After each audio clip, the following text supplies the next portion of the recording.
I think Ted Cruz has done something very damaging to himself. He gave his word that he would support the nominee of the Republican Party. Your word is your bond. He has broken his word. It's quite clear that the reason he's doing it is because he wants to run in 2020.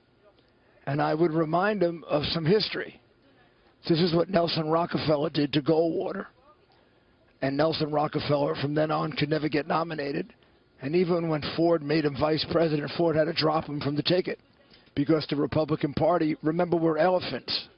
We have long memories. They remembered that Rockefeller double-crossed Goldwater. Now let's contrast it to Ronald Reagan, who lost to Ford. Reagan gave a speech considerably better than Ted Cruz, by the way, who I think is vastly overrated as a speaker. And he concluded it by endorsing Gerald Ford, which is the reason why he was a viable candidate 4 years later. I believe Donald Trump is going to win. If Donald Trump wins, obviously Ted Cruz will have a very minor role in government. Everybody in the Senate doesn't like him already. I mean, he's probably one of the most disliked people in the Senate.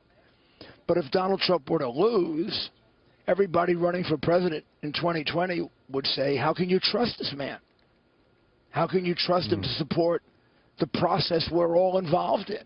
Now, he complains about what was said about his father. He said some pretty horrible things, too.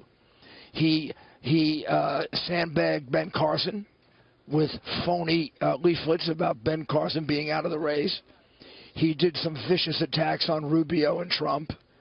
So, come on, Ted, you know, politics is hardball, not softball. And when you make a promise in politics, your word is your bond. And when you get known as a person who breaks his word, remember what Donald Trump used to call him, Lyin Ted. When you get known as a person who breaks his word, nobody works with you, Republican or Democrat.